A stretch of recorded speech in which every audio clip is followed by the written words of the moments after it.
رواٹ division کے بارے میں سامنے آنے والے نئے انکشافات نے پورے سسٹم کو ہلا کر رکھ دیا۔ مہنگائی کے اس دور میں جہاں عوام 2 وقت کی روٹی کو ترس رہے ہیں، وہاں آئسکو کے ذمہ دار افسران اور ان کے محسوس اہلکاروں نے عوام کی جیبوں کو خالی کروانے کی نذرانہ مہم کو عروج دے رکھا ہے۔ آئسکو ڈویژن روات کے زیر اہتمام کلر، چوہا ہالسا، ساگری، ناڑا مٹور اور کہوٹا کے دفاتر میں بطہ خوری کا ایک منظم نیٹ ورک قائم کر رکھا ہے۔ اطلاعات کے مطابق ہر LS سے SR کے 5,000 روپے لیے جاتے ہیں۔ 3 فیز میٹر کے 5,000 روپے کا ریٹ مقرر ہے۔ ٹرانسفارمرز کی مد میں بھی نذرانے وصول کیے جا رہے ہیں۔ اسی طرح ہر سب ڈویژن میں موجود لائن سپرنٹینڈنٹ سے بھی ماہانہ وصولی معمول بن چکی ہے۔ ذرائع کا دعویٰ ہے کہ بدنام زمانہ غوری ٹاؤن کھنہ سب ڈویژن سے عظیم سرداری کا نام سامنے آنا شروع ہوا اور غیر قانونی کمائی کا جو سلسلہ شروع ہوا اب پورے ڈویژن تک پھیل چکا ہے۔ محکمہ کے اندر خوف کی فضا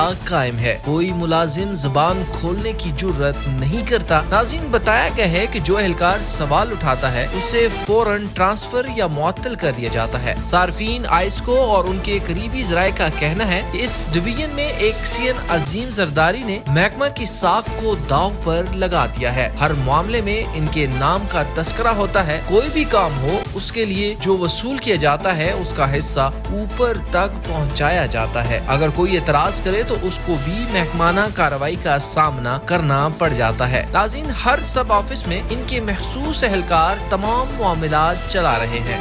حیران کن امر یہ ہے کہ متعدد بار آئسکو کے ذمہ داران کو روات ڈویژن کے معاملات سے آگاہ کیا گیا، کاروباری مراکز سے بھی شکایات اور اوپر تک پہنچائی گئی، حتیٰ کہ بڑی بڑی ہاؤسنگ سوسائٹیز نے باقاعدہ درخواستیں بھی دی مگر کوئی کارروائی عمل میں نہیں لائی گئی۔ ان کا یہ بھی کہنا تھا کہ جب تک عظیم زرداری بطور ایکسین اس سیٹ پر موجود ہیں اس وقت تک کسی قسم کی حقیقی جانچ پڑتال نہیں ہو سکتی۔ انہوں نے وفاقی وزیر برائے بجلی، سیکٹری توانائی اور چیف آئسکو سے فوری مداخلت کا مطالبہ کیا ہے تاکہ روات ڈویژن میں موجود کالی بھیڑوں اور ان کی سرپرستی کرنے والوں کا حقیقی محاسبہ ہو سکے۔